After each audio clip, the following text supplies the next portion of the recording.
Smile welcome. आजच्या सेशनमध्ये आपणा सगळ्यांचं खूप खूप स्वागत आहे. काल आपण रेकीचा इतिहास बघत होतो. हा इतिहास आज आपण पूर्णपणे समजून घेऊ आणि त्याच्यानंतर आपण पास्ट लाईफ मेडिटेशन घेणार आहे, कारण तोपर्यंत आपले बाकीचे स्टुडंट येऊन जातात. तर आज आपला टॉपिक राहणार आहे पास्ट लाईफ मेडिटेशन आणि रेकीचा इतिहास. जमल्यास आपण रेकीच्या विशेषतः आज बघू, नाहीतर उद्या बघू वेळेनुसार. ओके.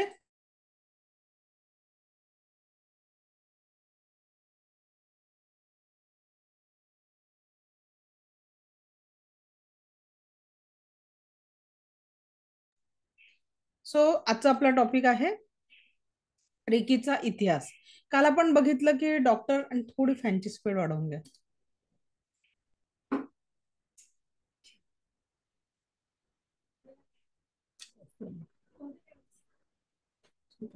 कमी करा. माझा प्रत्येक बॅच मध्ये आवाज एकदम ओके असतो आणि कंटिन्यू बॅचेस असतात. याच बॅच मध्ये आवाजाचा येतोय का? माझा आवाज सगळ्यांना जे मी बोलते आवाज येतो आहे का? येस ऑर नो असा हात दाखवा. ओके. जर आवाज येत असेल तर ज्यांना आवाज येत नाहीये, कारण मोस्टली लोकांना आवाज येतोय, तर तुमच्याकडनं आवाजाचा इश्यू असू शकतो, कारण वायफाय माईक या सगळ्या गोष्टी आपण एक चांगल्या क्वालिटीचा यूज करतो, त्याच्यामुळे येईल. ओके. सो ज्या मोजक्या 8-10 लोकांना आवाज येत नाहीये, तर तुम्हाला तुमचं नेटवर्क कनेक्शन चेक करायची गरज आहे. Okay, thank you. तर सुरू करूया आजच्या सेशनला आणि रेकीचा इतिहास. आता बघा, डॉक्टर मिकाउसी यांनी ही दिव्यरेखी शक्ती, म्हणजे त्यांना पहाडीवरनं खाली आले, ते काल आपण ज्या स्टोरीपर्यंत पोहोचलो होतो की डॉक्टर मिकाउसी धावत खाली आले आणि त्यांच्या पायाला ठेच लागली. ठेच लागल्यानंतर भळाभळा रक्त वाहत होतं आणि त्यांनी अगदी आपला पायाचा अंगठा हाताने पकडला आणि ते पकडल्यानंतर त्यांचं रक्त आणि वेदना दोन्ही थांबल्या. आणि मग पुन्हा त्यांना खूप तीव्र भुकेची जाणीव झाली, कारण 21 दिवस अन्न पाण्याशिवाय ते राहिलेले होते. आणि म्हणून त्या पहाडीच्या खाली जी खानावळ होती तिथे ते गेले आणि त्यांनी म्हटलं की तुमच्या वयानुसार बुवा तुम्ही ज्यूस वगैरे घ्या उपवास सोडताना, पूर्ण जेवण करू नका. पण डॉक्टर मिकाउसींनी म्हटलं की नाही, आज मला खूप भूक लागलेली आहे आणि मला पूर्ण जेवण हवंय. आपल्याला माहिती आहे एक एकादशीचा उपवास केल्यानंतर जर आपण पोटभर जेवलो तर कुठेतरी आपल्याला त्रास होतो. पण डॉक्टर मिकाउसू 21 दिवस उपाशी राहून देखील जेव्हा त्यांनी उपवास सोडला, पूर्ण पोटभर जेवण केलं, तर कुठलाही त्रास त्यांना जाणवलेला नाही. त्यानंतर डॉक्टर मिकाउसी जेव्हा जेवत होते, तर त्यावेळेस काय झालं की तिथे एक जी मुलगी त्यांना वाढत होती, 12-15 वर्षाची मुलगी असेल ती, त्यांना वाढत होती आणि तिच्या दोन्ही गालांवर खूप स्वेलिंग होतं, तिच्या चेहऱ्यावर वेदना होता.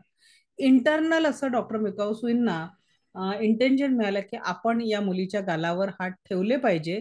आणि म्हणून त्यांनी दोन्ही हात त्या मुली, म्हणजे त्या हॉटेल मालकाला विचारलं आधी की मी या मुलीला ट्रीटमेंट देऊ शकतो का, आणि म्हणून त्यांनी त्या मुलीच्या दोन्ही गालांवर असे हात ठेवले. आणि 10-15 मिनिटानंतर असं घडलं की त्या मुलीच्या गालावर असलेली सूज आणि तिला त्या दाढ सुजल्यामुळे ज्या वेदना होत होत्या त्या वेदना देखील कमी झाले. हे डॉक्टर मिकॉसींनी पहिला पेशंट होता जो ट्रीट केलेला होता हिलिंगच्या द्वारे. त्याच्यानंतर 2 महिने जवळपास त्यांचे जे गुरु होते जपानचे, त्यांच्या वयानुसार जो आजार होता त्याच्यासाठी त्यांनी 2 महिने त्यांच्यावर उपचार केला, ते स्वस्थ झाले. आणि मग त्यांना मिकाउसींना वाटलं की मला आता पैशाचा मोह नाहीये, कारण एक प्राध्यापक म्हणून नोकरी केली होती, एक चांगलं लाईफ ते जगले होते, भरपूर पैसा होता. तर त्यांना हे वाटत होतं की आपल्या या ऊर्जांचा फायदा, आपल्याला जे भेटलेला याचा फायदा निडी पीपलला झाला पाहिजे, गरजू लोकांना. आणि म्हणून ते जपानच्या बेगर सोसायटीमध्ये गेले. कुठे गेले? जपानच्या बेगर सोसायटी, भिकाऱ्यांची जी वस्ती होती तिथे गेले. तिथे त्यांनी स्वतःची एक कुटी स्थापन केली आणि जवळपास 7 वर्ष त्यांनी तिथे निशुल्क सेवा दिली. आजारी लोकांना हील करून दुरुस्त केलं, मानसिक तणावातल्या लोकांना दूर केलं, म्हणजे दुरुस्त केलं त्यांनी. आणि त्यांचं एक इच्छा होती की ह्या लोकांनी या सोसायटीतून निघून सभ्य लोकांच्या सारखं काम करून आपलं जीवन यापन करावं. पण या 7 वर्षात मिकौसींना असं निदर्शनात आलं की ते लोक वारंवार वापस त्या सोसायटीमध्ये येऊन राहून राहिले. ज्यांना त्यांनी सभ्य लोकांच्या सोसायटीमध्ये जगण्यासाठी पाठवलं, ते लोक वारंवार वापस येत होते आणि या सोसायटीमध्ये त्यांनी राहायला म्हणजे सुरुवात केली बेगर सोसायटीमध्ये.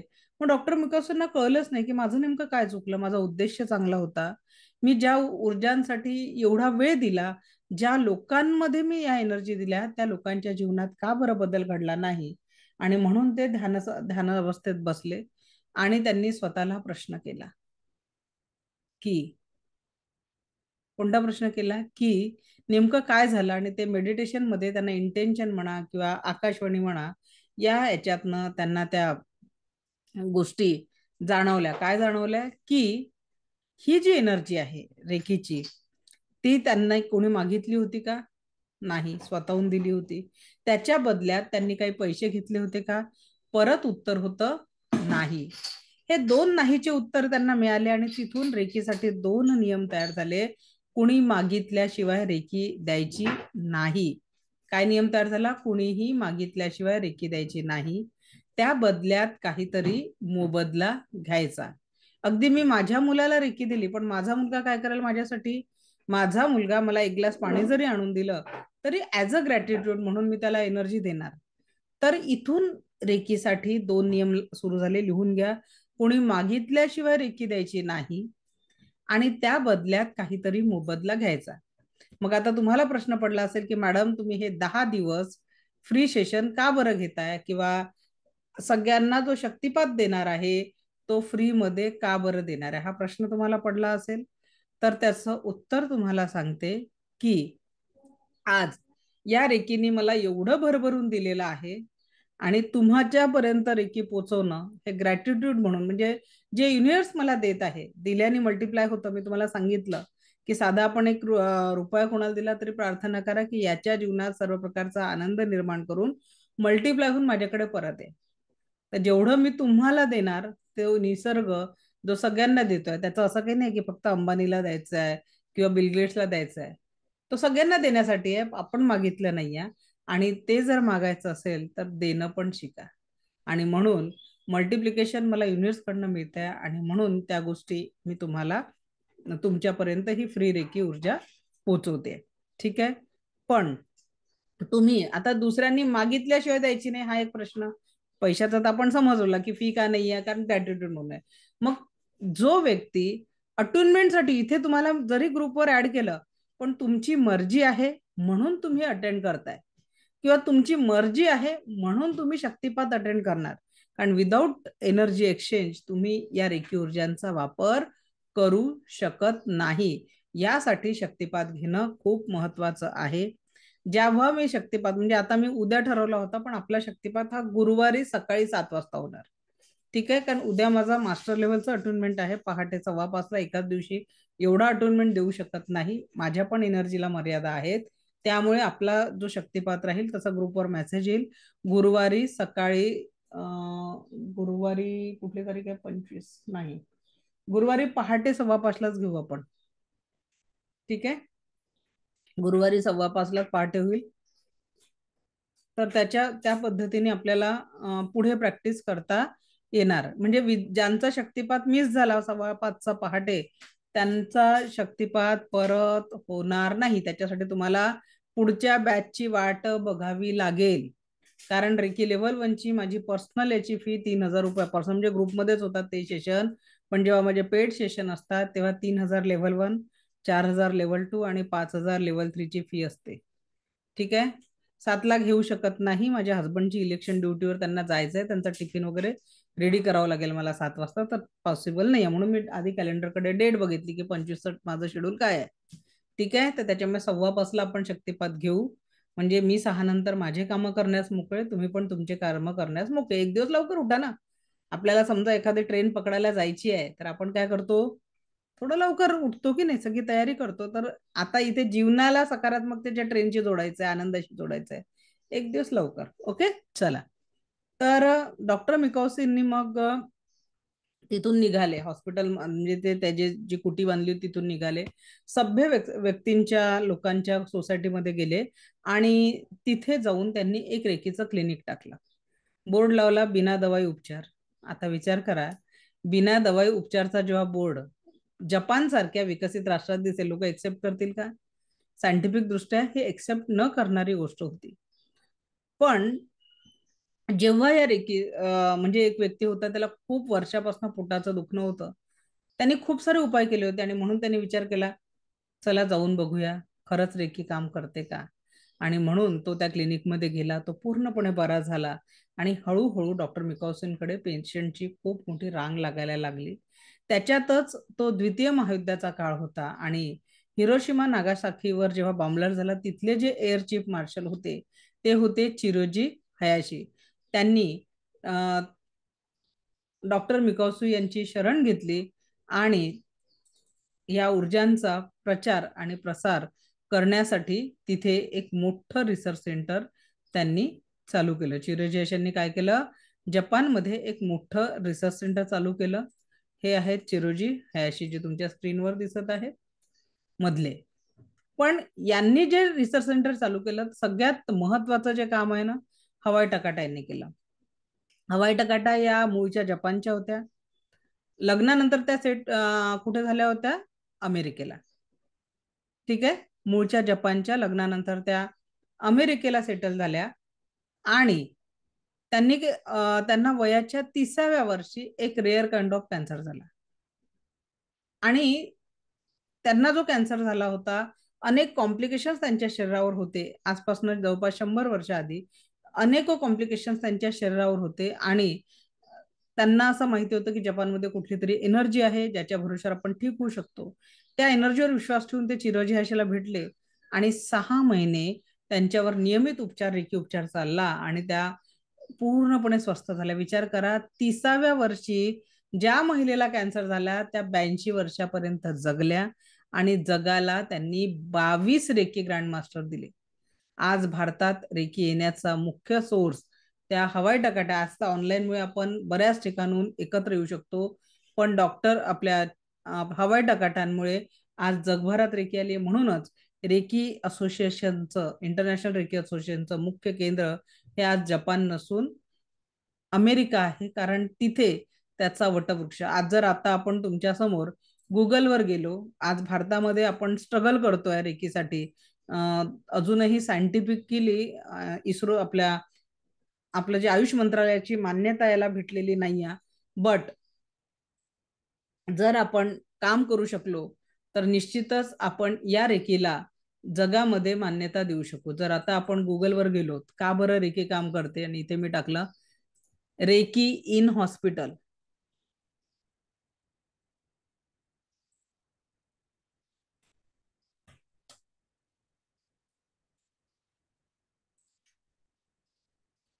बघा हे जे तुमच्या स्क्रीनवर विविध चित्र दिसत आहे, आज जगामध्ये अगदी नवजात बाळापासून तर वयोवृद्ध लोकांपर्यंत ही दिव्य रेकी शक्ती ट्रीटमेंटसाठी वापरल्या जाते. भारतामध्ये सुद्धा अगदी 10,000 रुपये घेऊन रेकीचं हिलिंग करणारे लोक आहेत. आज मिनिमम 500 पासन 2100, 3100 ते 10,000 पर्यंत एका एका हिलिंगचा रेट असतो. त्याच्यामुळे रेकी आज हे उत्तम करिअर सुद्धा आहे. आज भारतामध्ये म्हणजे रेकी हॉस्पिटलमध्ये वापरण्याची परवानगी एवढ्यासाठी दिली नाही. आज जगामध्ये रेकी हॉस्पिटलमध्ये वापरली जाते पेशंटला हील करण्यासाठी. तुम्ही गुगलवर सर्च कर, मी आता तुमच्यासमोर लाईव्ह गुगलवर टाकलं रेकी इन हॉस्पिटल, तर हे एवढ्या साऱ्या इमेज आल्या, तुम्ही याची माहिती गोळा करू शकता. आज सगळ्यात महत्वाचं की जी ही रेकी ऊर्जा आहे, याला भारतामध्ये का बरं सायंटिफिकली मान्यता भेटली नाही, कारण भारताला रेकीशी, अध्यात्माशी किंवा धर्माशी जोडल्या गेलं. म्हणजे कसं, हनुमान रेकी, मी खूप धार्मिक आहे, आस्थावान आहे, पण एक सायन्स, एक एनर्जी, त्याला तिथे स्थान दिलं पाहिजे. अध्यात्म हा थोडासा बाजूला, किंवा धर्म हा त्याच्याशी जोडला नाही गेला पाहिजे. शिव रेकी शिकवतं कोणी, नारायण रेकी शिकवतं, गायत्री रेकी शिकवतं, आणि या सगळ्या याच्यामध्ये ॲक्युप्रेशर मध्ये पण घेतलेला आहे मॅडम. ज्यांना नॅचरोपॅथीचा डिप्लोमा करायचा आहे त्याच्यातही रेकी हा विषय आलेला आहे. त्याच्यासोबतच ॲक्युपंक्चर मध्ये पण काही पार्ट मध्ये रेकी एनर्जीचा उल्लेख केला गेलेला आहे. तर रेकी ही शारीरिक, मानसिक, भावनिक, आध्यात्मिक, आर्थिक सगळ्याच लेवलवर आपल्या जीवनाला संपूर्ण सुख, समाधान, आरोग्य, ऐश्वर्याशी जोडू शकते. आणि मी स्वतः रेकी कौन्सिल ऑफ इंडियाची व्हाईस चेअरमॅन आहे आणि आमची पूर्ण टीम प्रयत्न करत आहे की रेकीला जगामध्ये जसं स्थान मिळालेलं आहे तसं भारतात देखील हॉस्पिटल्समध्ये म्हणजे बऱ्याच लोकांना आज जे औषधांचे साईड इफेक्ट होतात त्याच्यापासून वाचता येईल. आता आपली एक स्टुडंट आहे जी अमेरिकेला ग्रँड मास्टर आहे, तिची मुलगी 1 वर्षाची. ती सांगितली की माझी मुलगी लहान असताना डॉक्टरांनी जेव्हा सर्दी झाला, खोकला झाला तर आपल्याकडे खूप सारे औषधं लिहून देतात.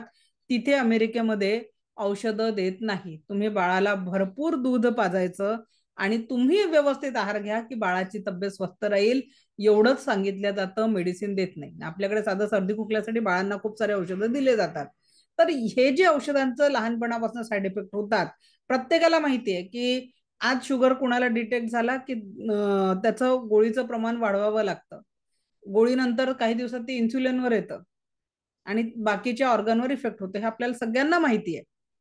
पण याला जर का कंट्रोल करता आलं हिलिंगच्या माध्यमातनं, तर आपण मेन म्हणजे रेकी का बरं काम करते, आपल्या जीवनामध्ये काही प्रॉब्लेम आहे, उद्या परवा आपण ते डिस्कस करणारच आहे, की आपल्या औरामध्ये ब्लॉकेजेस आले की ते चक्रांमध्ये येतात, चक्रांमध्ये ब्लॉकेजेस आले की शरीर आणि मनावर इफेक्ट करतात.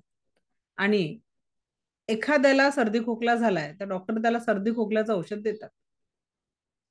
पण सर्दी खोकला तात्पुरता बसतो, कालांतराने तो आजार होतो. मेडिसिनचं काम काय, फक्त तात्पुरतानी नाही होत. ठीक आहे.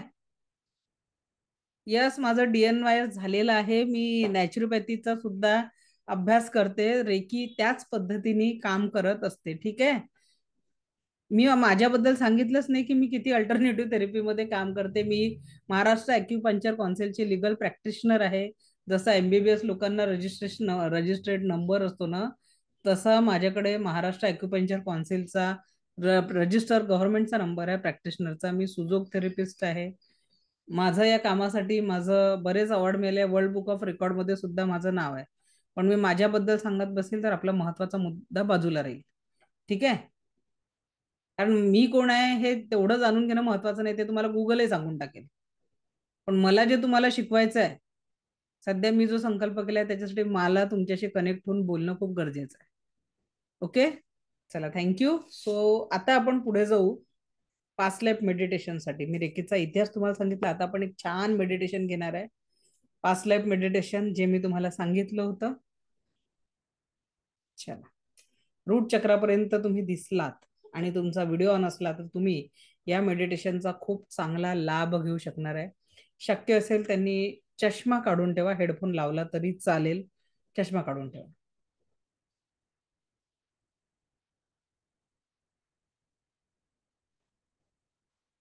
पाणी पिऊन घ्या.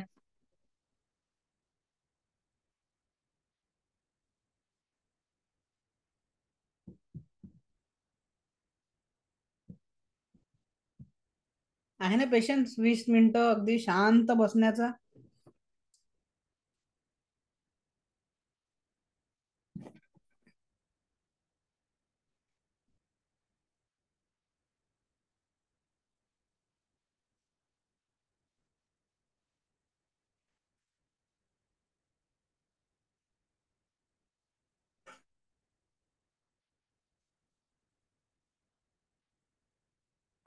पटापट 2 मिनिटात सगळ्यांनी रेडी व्हायचंय.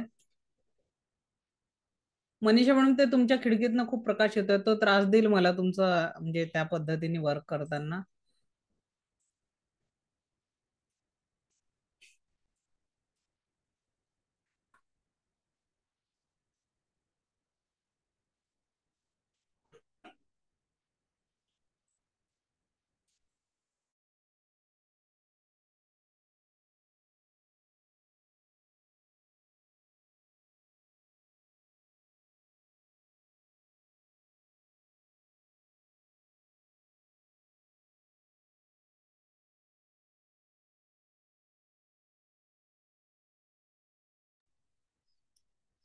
रेडी?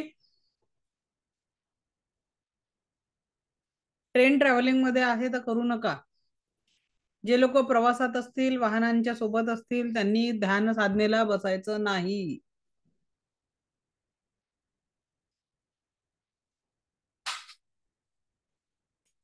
अद्विक बाळा, तू किती वर्षाचा आहे? माईक ऑन करा. किती वर्षाचा आहे तू?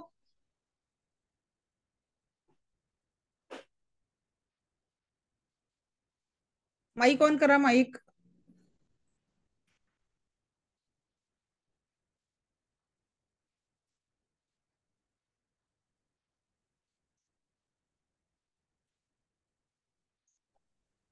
हा, किती वर्षाचा आहे 8 तू? वर्षाचा असेल. किती? 8 वर्षाचा. 11? 8. 8? मग त्याला नका बसू. हा, 10 वर्षाच्या. ठीक आहे. Okay madam. हा, ठीक आहे, 10 वर्षाच्या पुढे पाहिजे.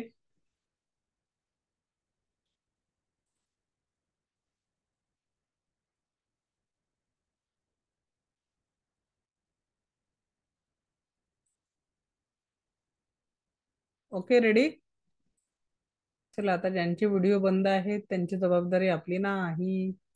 सुरू करूया. Past life meditation. एक सुंदर प्रवास, ज्यात आपण आपल्या जीवनातील सर्व दुःख, सर्व तणाव आपल्या जीवनातून दूर करून एक दिव्य पॉझिटिव्हिटी आपल्या जीवनामध्ये अनुभव करणार आहोत.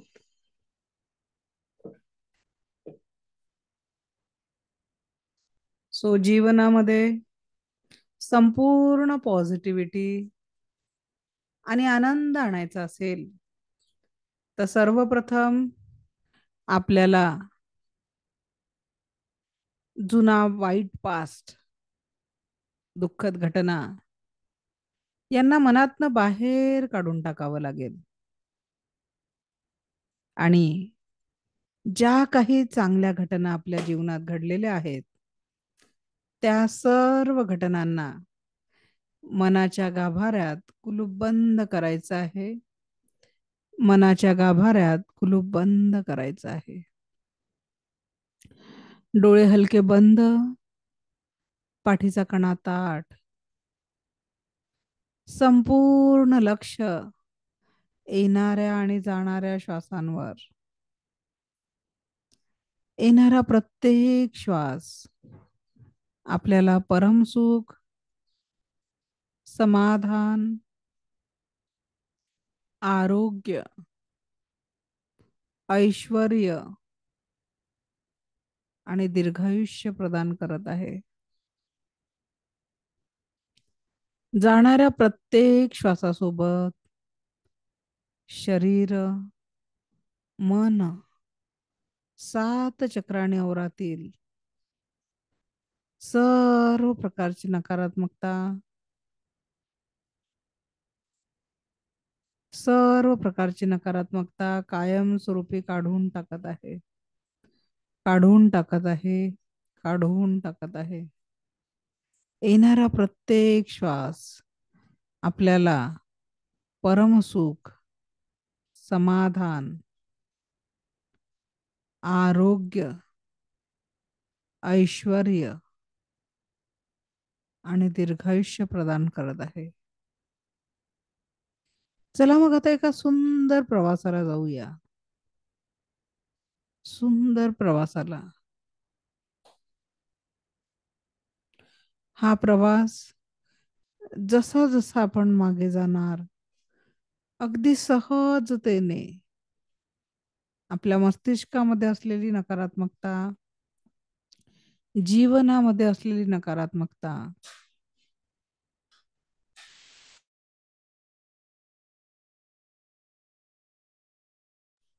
आणि त्याला जबाबदार असलेल्या सर्व लोकांनाच माफ करून टाकायचं आहे. तुम्ही मागितलेली माफी आणि समोरच्या व्यक्तीला जर माफ केलं, आज आपलंच मन हलकं होणार आहे. कारण आज बऱ्याचशा गोष्टी आपल्याला तो व्यक्ती आठवला तर त्या व्यक्तीने केलेल्या वाईट कृती आपल्याला आठवतात. आणि म्हणून आपल्याला आपल्या जीवनामध्ये संपूर्ण सकारात्मक ऊर्जा, संपूर्ण पॉझिटिव्हिटी आपल्याला आत्मसात करायचं आहे. संपूर्ण पॉझिटिव्हिटी आत्मसात करायचं आहे. चला तर मग सुंदर प्रवासाला सुरुवात करूया. सुंदर प्रवासाला सुरुवात.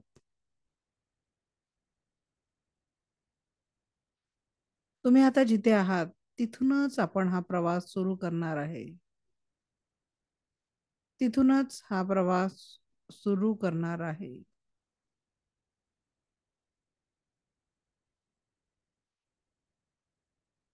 आता बघा, आपल्याला कालचा 24 तास आठवायचा आहे. गेल्या 24 तासात अनेक घटना आपल्यासोबत घडल्या. काही पॉझिटिव्ह असतील, काही निगेटिव्ह असतील.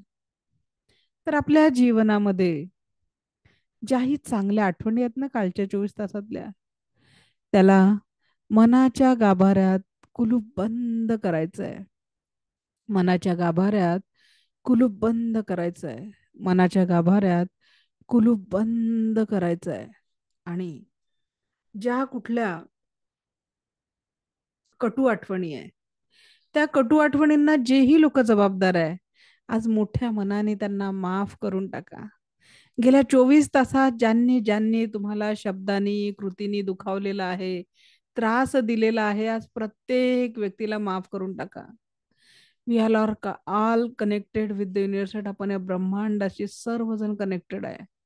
त्याच्यामुळे तुम्ही दिलेली माफी त्या समोरच्या व्यक्तीपर्यंत पोचणार आहे. म्हणून माफ करा, माफ करा.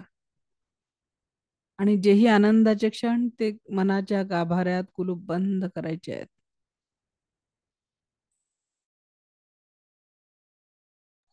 मनाच्या गाभाऱ्यात सर्व आनंदाचे क्षण कुलूप बंद करायचे आहेत. आता गेल्या 8 दिवसात, मागच्या पूर्ण आठवड्याला डोळ्यासमोर आणायचं आहे. आणि गेल्या 24 तासामध्ये, गेल्या 8 दिवसामध्ये ज्या ज्या घटना आपल्यासोबत घडल्या आहेत, ती सर्व घटना डोळ्यांनी बघायची आहे. सर्व घटना एकामागे एक आपल्याला दिसतात. त्याच्यातल्या सगळ्या चांगल्या घटना निवडा. सर्व चांगल्या घटना निवडायच्या आहेत. आणि त्या घटनांसाठी ज्याही लोक आहेत, सगळ्या घटनांना थँक्यू म्हणायचं आहे. आणि मनाच्या गाभाऱ्यात कुलूप बंद करायचं आहे. आणि ज्या ज्या लोकांनी आपल्याला त्रास दिला ना गेल्या 8 दिवसात, सगळ्यांना माफ करा.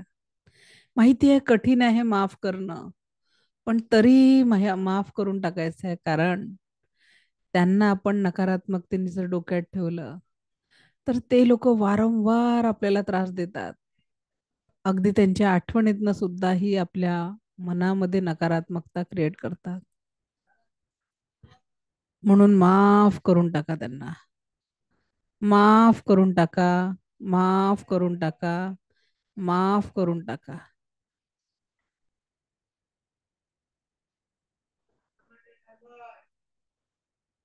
आता गेला 1 महिन्याचा काळ दृष्टीसमोर आणायचा आहे. या 1 महिन्यामध्ये अनेक घटना घडल्या आहेत. अनेक घटना घडलेल्या आहेत. या अनेक घटनांमध्ये सर्व चांगल्या घटना निवडायच्या आहेत. सर्व सकारात्मक घटना निवडायच्या आहेत. आणि त्यांना मनाच्या गाभाऱ्यात कुलूप बंद करायचं आहे. मनाच्या गाभाऱ्यात कुलूप बंद करायचं आहे. आणि नकारात्मक घटनांना जबाबदार असलेल्या प्रत्येक व्यक्तीला, प्रत्येक घटनेला जबाबदार असलेल्या व्यक्तीला माफ करून टाकायचं आहे. आणि कळत नकळत या 1 महिन्यामध्ये आपल्याही कडून काही चुका झाला असेल, आपणही कुणाला दुखावलं असेल, मनोमन त्यांची माफी मागून टाका. मनोमन त्या सगळ्या लोकांची माफी मागा. आज खाली हो जाना है. दिव्य रेकी शक्तीचा अनुभव जीवनात घ्यायचा असेल तर पहिले आजच्या या ऊर्जांमध्ये स्वतःला रिकामा करून टाका. फक्त आणि फक्त पॉझिटिव्हिटी ग्रहण करायची आहे. चला, मागील 10 वर्षाचा काळ आठवा. गेल्या 10 वर्षामध्ये बघा किती घटना तुमच्या समोर घडलेल्या आहेत. एखाद्या जवळच्या व्यक्तीला गमावलं असेल, एखाद्या जीवनातले दुःख तुम्ही बघितले असतील, अनेक अनेक अडचणी तुमच्या जीवनात आल्या असतील. पण त्याही क्षणांमध्ये काही खूप आनंदाचे क्षण असतील, काहीतरी मिळवल्याचा आनंद असेल. त्या सगळ्या आनंदाच्या क्षणांना आपल्या मनामध्ये आठवायचं आहे आणि थँक्यू म्हणा आणि मनाच्या गाभाऱ्यात कुलूप बंद करा. त्या सर्व चांगल्या आठवणींना मनाच्या गाभाऱ्यात कुलूप बंद करा. सर्व चांगल्या आठवणींना मनाच्या गाभाऱ्यात कुलूप बंद करा. मनाच्या गाभाऱ्यात कुलूप बंद करा. आणि ज्या ज्या लोकांनी आपल्याला त्रास दिलाय ना, त्या सगळ्या लोकांना माफ करून टाका. आज माफ करून टाका. कुणाही बद्दल नकारात्मकता ठेवू नका. कुणाही बद्दल द्वेष ठेवू नका. क्लेश ठेवू नका. माफ करून टाका. माफ करून टाका. माफ करून टाका. कळत नकळत ज्यांनी ज्यांनी आपल्याला दुःख दिलंय, त्रास दिलेला आहे, काया वाचा कर्माने त्रास दिलाय, त्यांना माफ करून टाका. कळत नकळत आपल्याकडनं काही दुःखद घटना किंवा काही नकारात्मकता घडली असेल, या सर्व नकारात्मकतेसाठी जेही लोक जबाबदार आहे, कळत नकळत आपण त्यांना दुःख दिलेलं असेल, माफी मागा सगळ्यांची. माफी मागा. कारण तुम्ही मागितलेली माफी ब्रह्मांडाच्या कनेक्टिव्हिटीमुळे त्यांच्यापर्यंत सहज पोहोचणार आहे. सहज पोचणार आहे. दिव्य रेकी शक्तीच्या दिव्य ऊर्जांना ग्रहण करण्याआधी खाली होऊन जायचं आहे. अगदी आनंदाचं आपल्या जीवनामध्ये उधाण आणायचं आहे. एक आनंदी वर्तुळ जीवनामध्ये तयार करायचं आहे. बघा, या आधीचं जीवन, शालेय जीवन, महाविद्यालयीन जीवन असेल कुणाचं, बघा वेगवेगळ्या घटनांचा, जीवन म्हणजे वेगवेगळ्या घटनांचा एक समुच्चय मात्र आहे. प्रत्येकालाच हे जीवन जगण्याची संधीही प्राप्त झालेली असते. स्वीकार, सहजतेने स्वीकार करायचा आहे. Accept it. कारण आपल्याला एक दिव्य ऊर्जा आपल्या जीवनामध्ये आत्मसात करायचं आहे. आता या गत आठवणींमधून आपल्याला आपल्या पास्टच्या जीवनामध्ये जायचं आहे. आपला पास्ट, तो दिवस, अगदी तुमचं बालपण, त्याच्याही आधी बघा तुमचा जन्मदिवस, ज्या दिवशी पहिल्यांदा तुमच्या माता पितांनी तुम्हाला हातात घेतलं तो क्षण, बघा त्यांच्या चेहऱ्यावरचा आनंद, तुम्हाला स्पर्श करून त्यांच्या चेहऱ्यावर झालेला आनंद, किती सुंदर आहे तो आनंद. खूप सुंदर आहे तो आनंद. खूप सुंदर आहे तो आनंद. जस्ट स्वीकार करा सर्व सकारात्मकतेचा. जस्ट स्वीकार.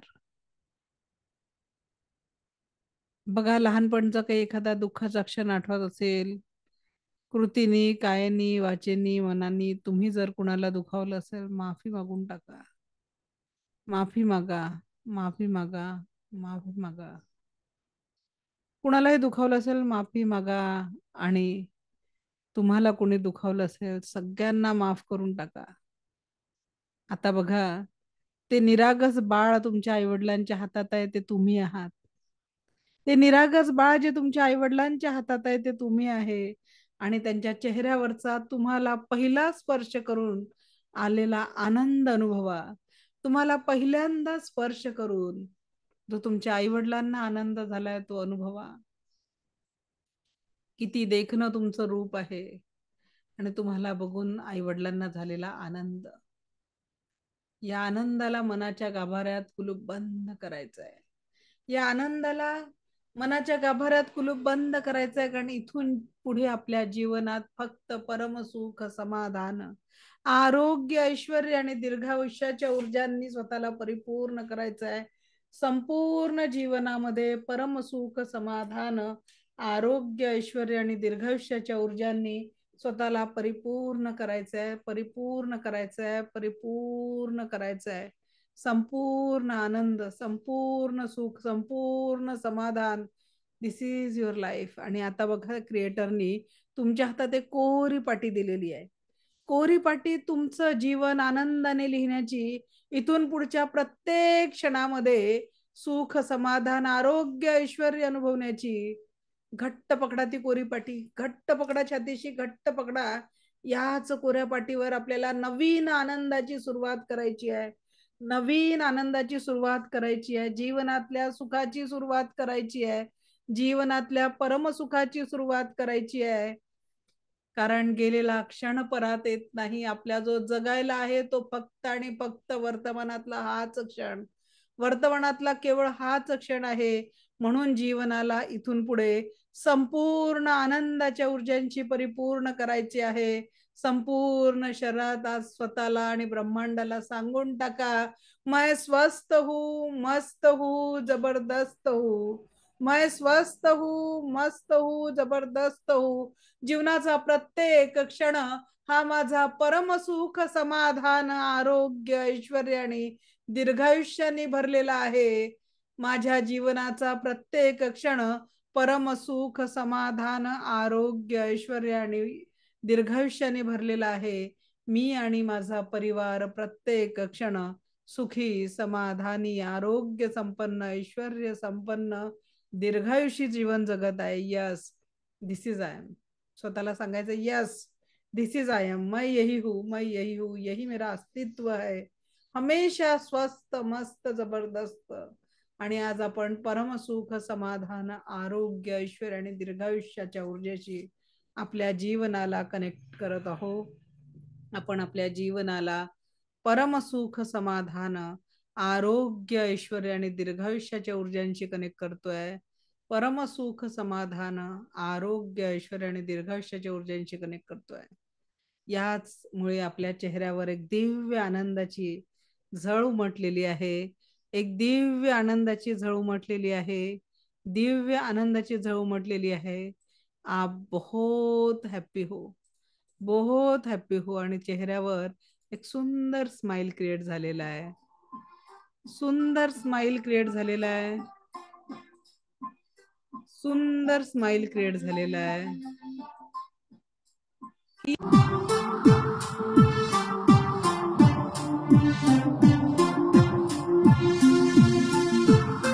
Enjoy. Enjoy this beautiful moment. Yes, yes, yes.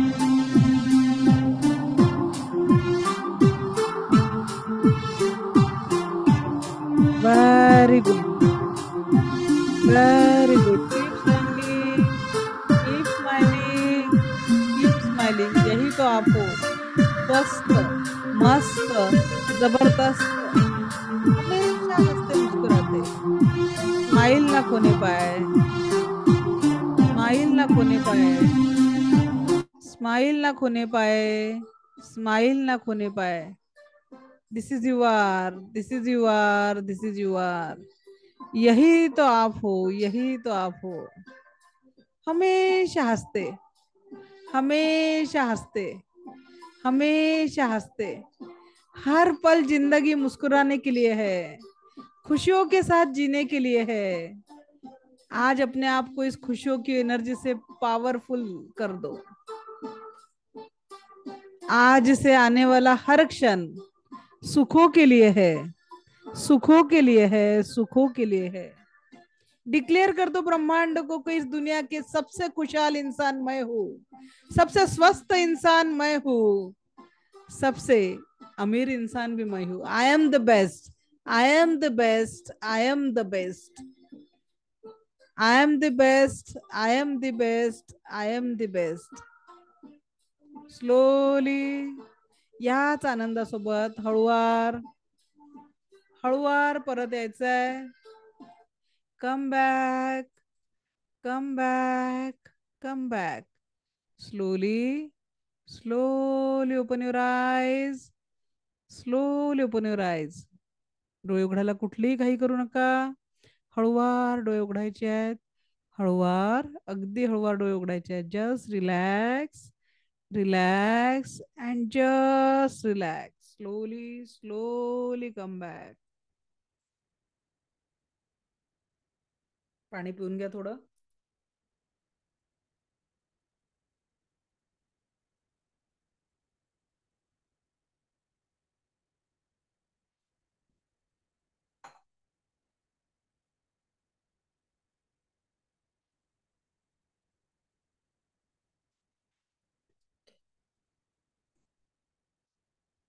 So कोणी कोणी माफ करू शकलेत समोरच्याला, आणि कुणाचा अश्रूंच्या माध्यमातून सगळं निघून गेलं. संपदा मॅडम, मोकळ्या झाल्या तुम्ही आज. हो. मोकळे झाले. रिलॅक्स वाटतंय ना आता? हो.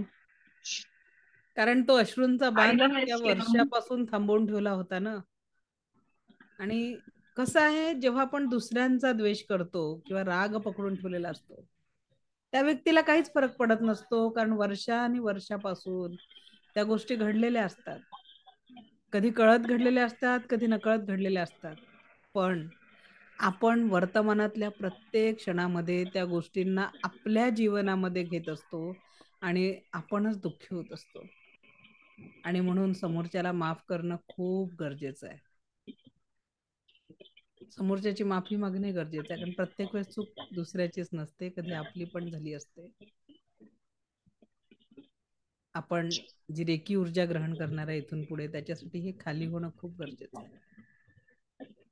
बऱ्याच लोकांना सुरुवातीला जमत नाही, वेळ लागतो माफ करायला. माझ्याकडे 3-4 वर्षापूर्वी एक मॅडम होत्या, त्यांच्यावर 4-5 कोर्टाच्या केसेस होत्या. काय मॅडम तुम्ही माफ करायला सांगता, 4-4, 5-5 केसेस आमच्यावर आमच्याच लोकांनी लावलेल्या आहे, कसं माफ करणार?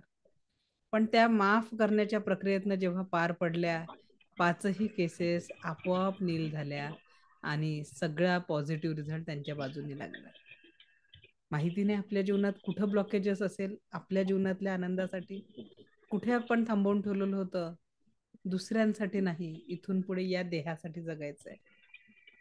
सगळ्यांसाठी तेव्हाच करू शकू जेव्हा आपण स्वतः आनंदी असणार, शरीराने स्वस्थ असणार, मनाने आनंद असणार. तेव्हाच आपण दुसऱ्यांना खूप चांगलं काहीतरी देऊ शकणार. जे आज त्या माफीच्या लेव्हल पर्यंत पोहोचले ते खरोखरच आज रिलॅक्स. संपदा मॅडम, मी तुम्हाला ऑब्झर्व करत होती, तर खरोखर जे आज तुम्ही मोकळे केलाय, काय वाटतंय? छान वाटतंय खरंच. म्हणजे रिलॅक्स वाटतंय बहुत. Great, thank you. Gratitude. Okay, anyone raise your hand. कसं वाटतंय?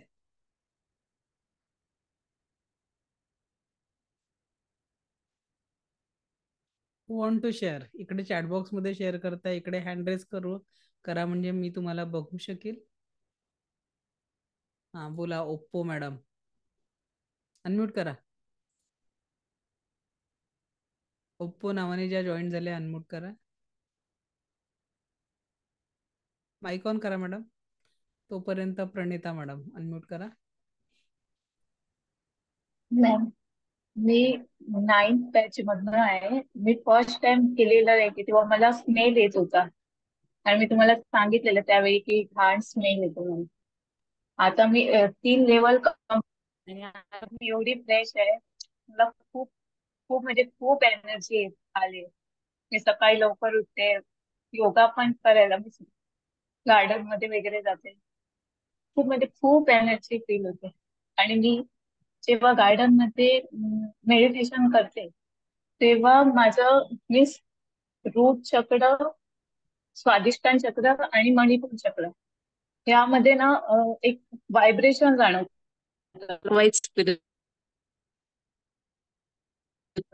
आणि एकदम स्पाइन मध्ये ना एकदम पॉइंट मध्ये एकदम असं पेन होतं त्या चक्र ठिकाणी. ऍक्टिव्हेशन चालू आहे मॅडम, आणि त्याचा कलर पण मला दिसतात. यस, मी तुम्हाला आधीच सांगितलं, जेव्हा तुम्ही चक्रांचं मेडिटेशन कराल, हळूहळू तुम्हाला सगळ्या चक्रांना फिरताना जाणवतील, चक्रांच्या संवेदना जाणवतील आणि तुम्हाला प्रत्येक चक्राचा रंग सुद्धा जाणवेल. हे नवीन लोकांसोबत होणार आहे मॅडम. 9th बँच पासून अटेंड करता येतात, 9, 10, 11, 12 चौथी बॅच असेल कदाचित त्यांची. पण तुम्ही सुद्धा रेग्युलर मेडिटेशन केलं तर या सगळ्या अनुभूती तुम्ही तुमच्या लाईफमध्ये घेऊ शकता. पर उसके लिए कोशिश करनी है. बोला डॉक्टर प्रियंका मॅडम. हा नमस्कार मॅडम, मी आता 3rd लेवलला आहे. ओके. हा हा पण माझं ना 2दा हे मेडिटेशन राहिलं होतं करायचं, म्हणजे 2दा वेळ नव्हता भेटत. पण मी आज ठरवून केलं तर अक्षरशः म्हणजे रडू आलं मला. मी म्हणजे पूर्णपणे मोकळी झाली मी आज. ग्रेट. बरेच जण होते की जे मनात होतं की नाही आपण माफ नाही करू शकत, पण मी आज केलं माफ त्यांना. आणि जेव्हा शेवटी मी डोळे उघडले तर डोळ्यातनं अक्षरशः म्हणजे पाणी असं घळघळ पडलं माझ्या डोळ्यातनं. म्हणजे मी सांगू नाही शकत की मी आज खरंच खरंच खूप मोकळी झालेली आहे. ग्रेट. Thank you ma'am.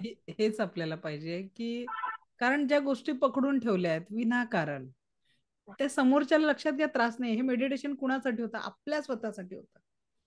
प्रत्येक श्वास कसा असा म्हणजे चालू आहे तो श्वास, कुणाला जबरदस्त घ्यावं लागत नाही. पण तो श्वासही घेत असताना आपल्याला वाटलं पाहिजे मैं स्वस्थ हो, मस्त हो, जबरदस्त हो. या जगातला संपूर्ण आनंद उपभोगण्यासाठी देवाने आपल्याला सुंदर देह दिलेला आहे. याच्यात आपण ईर्ष्या, द्वेष, क्लेश नाही टाकायचा. इथून पुढे जीवनामध्ये प्रत्येक क्षण सुख, समाधान, आरोग्य आणि त्याच्यासाठी आपल्याला दैनंदिन प्रॅक्टिस करायची आहे. रोज के लिए आज खाली होना जरुरी था. चला, thank you Priyanka madam. Thank you ma'am. Thank you. Pooja madam बोला.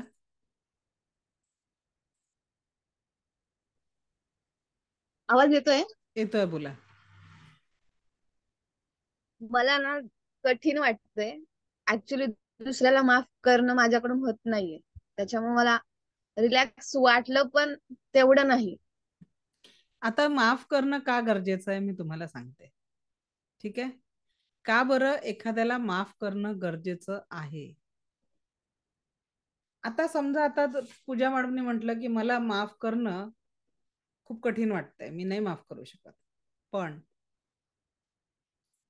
ह्या शरीरामध्ये BP, sugar, stress, anxiety, depression या सगळ्या गोष्टी तुम्ही जर माफ केलं नाही तर भरून ठेवलेले आहे आणि त्याचा त्रास समोरच्याला होतच नाही. तो त्रास आपल्या देहाला होतोय. आपण तो त्रास आपल्या शरीराला बाळगतोय, त्याला बाळ देतोय. आपला संबंध या देहाशी आहे. मग या देहाला चांगला आहार, चांगले विचार देणं ही आपली जबाबदारी आहे. लोकांचं टेन्शन घेऊन कशाला या देहाला वेदना देताय? स्वतःच्या शरीर आणि मनाला दुःख देताय.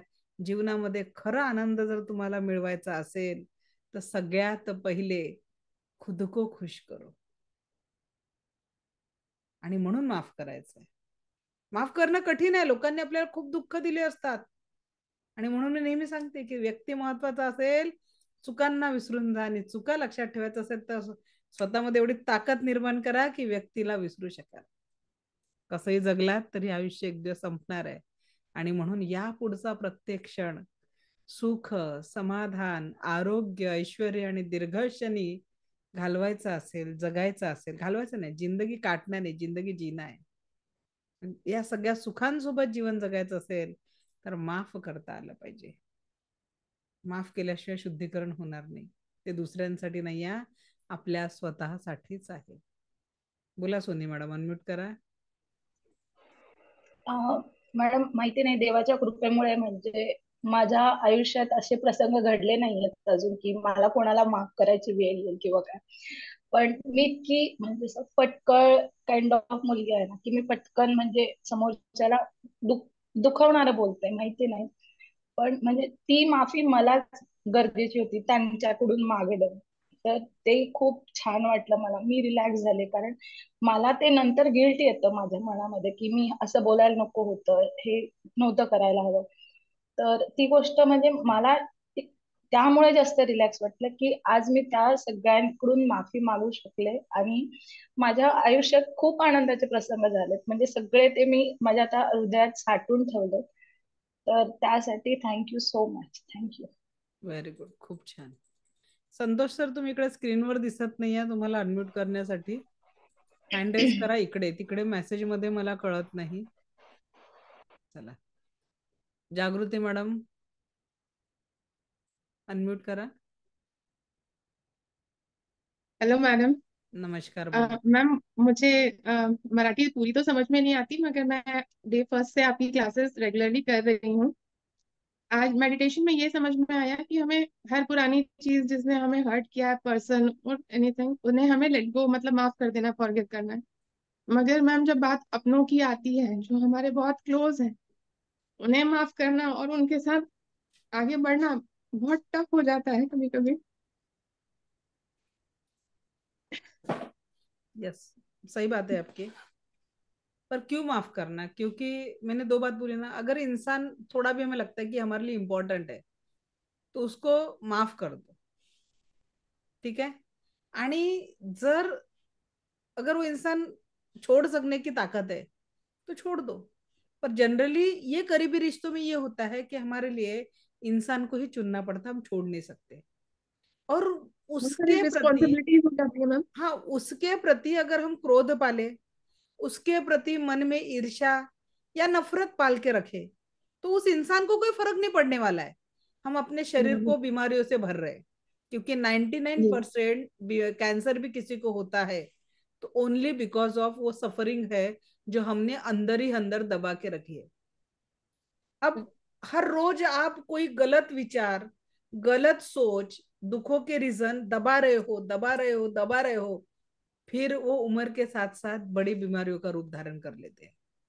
अगर हमारे शरीर, देह ही हमारा मंदिर है और इसे अगर मंदिर के तरह देखे तो हम मंदिर में जाके तो कूड़ा नहीं डालेंगे कभी। तो सबसे पहले हमें शुद्ध होना बहुत जरूरी है। अगर हमारे घर को मंदिर मानते, हम घर की सफाई बहुत बार कर चुके, पर यहाँ जो मस्तिष्क में सारे पड़ा हुआ है नफरत, किसी के प्रति, किसी के प्रति गुस्सा पड़ा हुआ है, तो वो हमें तकलीफ हमें दे रहा, उनको नहीं। उनको फर्क ही नहीं पड़ता, क्योंकि उन लोगों को पता ही नहीं है कि आपके मन में क्या चालू है, क्योंकि कभी उस संवाद की लेवल तक हम पहुंच ही नहीं पाए। एक फैमिली में जीते हुए एक बहुत प्यारा शब्द मुझे पता चला है जो मैं बहुत सालों से यूज कर रही हूँ, सह भावना पूर्वक संवाद। संवाद सिर्फ ऑर्डर देना नहीं है, बात करना नहीं है।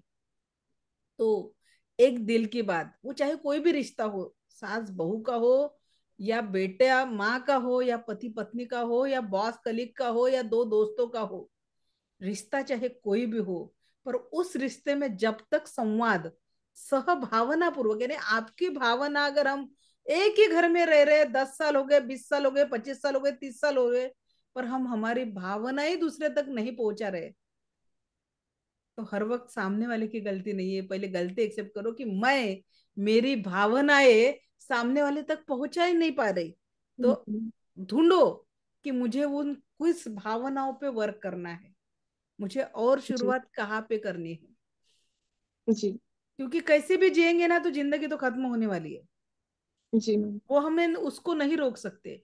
पर जितना भी समय, जितनी भी सांसें हमारे पास बची है, उसको, उसी दुखों को, जैसे कल का दिन था वैसे ही निकालना है, या आज के दिन कुछ विशेष करना है जिसके कारण जीवन में परिवर्तन है। जी एक मैडम थी, उनके शादी को 17 साल हुए थे, वो 5 साल पुरानी स्टूडेंट है मेरी। 17 साल उनकी शादी को हुए थे। हस्बैंड ने जिंदगी में 17 साल में कभी ना मैरिज एनिवर्सरी सेलिब्रेट की थी, ना बर्थडे सेलिब्रेट किया था वाइफ का, और ना कभी कोई गिफ्ट दिया था। रहता किसी को नहीं समझता, इन बातों पे के प्रति रुझान नहीं था। जब वो रेकी के सेकंड लेवल में आए तो मैंने उनको टास्क दिया। वो बोले मैडम मेरी एक ही, मैं सेकंड लेवल पूछती कि आप एक रिश्ते को ठीक कर सकते हो, तो मैंने उनको पूछा कि क्या इच्छा है ने, तो वो बोले कि मैडम मेरा ऐसा ऐसा है, 17 साल से मेरे हस्बैंड ने जो चीजें एक वाइफ को चाहिए कि बर्थडे चाहे सेलिब्रेट होना चाहिए, तो उनको मैंने आज बोली कि हस्बैंड को क्या पसंद है, इतना ये तो पता है? तो बोले हाँ पता है। तो आज उनके पसंद का खाना बनाओ और शाम को उनके साथ, आप कब लास्ट टाइम बैठ के बातें की? तो बोले बातें तो नहीं होती, बोले बाकी नॉर्मली जो जिंदगी चालू रहती है तो वैसी चालू है। बोली बोले आज समय निकालो और उनको समय दो, परिवार की बाकी जिम्मेदारियां छोड़ के आज आपको अपने हस्बैंड को समय देना है। बोले वो दिन, दो उदाहरण ऐसे, एक दूसरा भी बताऊंगी। तो वो दिन, वो मैडम के हस्बैंड ने उस दिन में जो उनको सहभावना पूर्वक संवाद उन दोनों में हुआ, उसका नतीजा यह हुआ कि उसके कुछ दिनों बाद उनका बर्थडे था। 17 साल बाद हस्बैंड ने केक, एक ड्रेस लाया और होटल में पूरे परिवार के साथ वो खाना खाने गए। और अभी 1 अक्टूबर 2021 को उनको महात्मा गांधी अपना मिकाउ डॉक्टर मिकाउ सुई मेमोरियल अवार्ड मिला। तो पूरे लोकल न्यूज चैनल में उनके हस्बैंड ने न्यूज चलाई कि मेरे पत्नी को अवार्ड मिला। तो जो जिंदगी 17 साल में नहीं जी पाए वो अभी 4-5 साल में जी रहे। सिर्फ एक ही काम किया, सहभावना पूर्वक संवाद चालू किया। क्योंकि कैसे भी जी मन में नफरत पाल के जियो तो भी। और अपने फर्स्ट लेवल के बैच के एक स्टूडेंट है, अभी हम नाम तो डिक्लेयर नहीं करते इसमें, तो उन्होंने बहुत प्यारा मैसेज मुझे टाइप करके भेजा था। मैसेज ये था, मैडम मैंने आपका क्लास ज्वाइन किया, मुझे वो शब्द बहुत पसंद आया, सहभावना पूर्वक संवाद। और उस संवाद के साथ मैंने हस्बैंड के साथ यानी उन्होंने लिखा था, मेरे शादी को 9 साल हो गए बोले, 7-8 साल बहुत अच्छा था, पर लास्ट 2 इयर्स में हमारे बीच नहीं, एक दो शादी के 1-2 साल बाद तक अच्छा था बोले, पर लास्ट जो 8-9 साल है एक तो उसमें हमारे जो रिलेशन है सिर्फ आज उशिरा येणार, आज हे करणार, आज घरी येणार नाही, बस इतना ही चालू था। ये भी आए तो खाना परोसू क्या, बस इतना, बाकी उनमें कुछ भी रिश्ता नहीं था। पर जब इनको भी वही टेक्निक बुद्धि कि उस व्यक्ति को आप प्यार से एक बार तो वक्त दो, तो उनके हस्बैंड दूसरे ही दिन उन्होंने बोला कि 8-9 साल में जो बात नहीं हुई थी, हस्बैंड गजरा लेके आए, गुलाब के फूल लेके आए और मिठाई लेके आए, और हमारा बहुत सालों बाद एक अच्छा दिन जिंदगी में बीता। और ये सिर्फ आपके सेशन के कारण हुआ, क्योंकि अगर आपने माफ नहीं किया तो वही घसी पिटी जिंदगी चली रहेंगी। इसलिए माफ करना सीखो। जी हम क्या करते हैं शादी के बाद या किसी बदलाव की फैक्ट्री चालू कर देते हैं। पति पत्नी को बदलना नहीं, इंसान नहीं बदलना, उसके स्वभाव गुणों को बदलने की कोशिश करता है। एक्सेप्ट करो। किसी ने खूब कहा है, अगर किसी व्यक्ति को या किसी इंसान को आप चाहो तो वो जिस हालत में है, जैसा है वैसा उसको चाहो। अगर आप बदल के प्यार करना चाहो तो प्यार नहीं, हम सौदा करते हैं। तो स्वीकार, क्योंकि भगवान ने ये सोचो ना, हमारे हाथों की 5 उंगलियां सेम नहीं है। तो भगवान ने बनाया हुआ हर एक इंसान, एक इंसान का फिंगरप्रिंट दूसरे इंसान से मैच नहीं करता है। तो हमें क्या करना है, व्यक्ति को संतोष सर तुम्ही माझ्या स्क्रीनवर नाही हो, मी तुम्हाला बघू शकेल, हाँ आता आले, ठीक है, ओके 1 मिनट मैडम, टाइम हो गया, मैं एक वो बहुत देर से, क्योंकि नेक्स्ट बैच है मेरी। चलो, हाँ बोला संतोष सर। हॅलो. हाँ बोला सर। मॅडम, मला खूप थोडस बरंच रिलॅक्स वाटलं. गेली कित्येक वर्ष मी शारीरिक मानसिक व्याधींशी झगडतोय. तुमचं सेशन मी परत दुसऱ्यांदा अटेंड करतोय फ्रीमध्ये. तर मला आज बरंच रिलॅक्स झालं. मी काही लोकांना माफही केलं आणि मी स्वतःलाही माफ केलं मॅडम, कारण की मी स्वतःहून खूप लोकांना त्रास दिलाय. आज मी खूप लोकांना त्रास दिला, खूप चिडून काही लोकांशी बोललोय, खूप वाईट शब्द त्यांना दुखावलोय मी. सर्वात महत्वाचं, माझ्या आई वडिलांना खूप दुखावलंय मी. आज माझ्या लग्नाला 3 वर्ष होत आहेत, तर माझ्या बायकोलाही खूप त्रास दिलाय. तर स्वतःला मी खूप माफ केलं या लेवलला.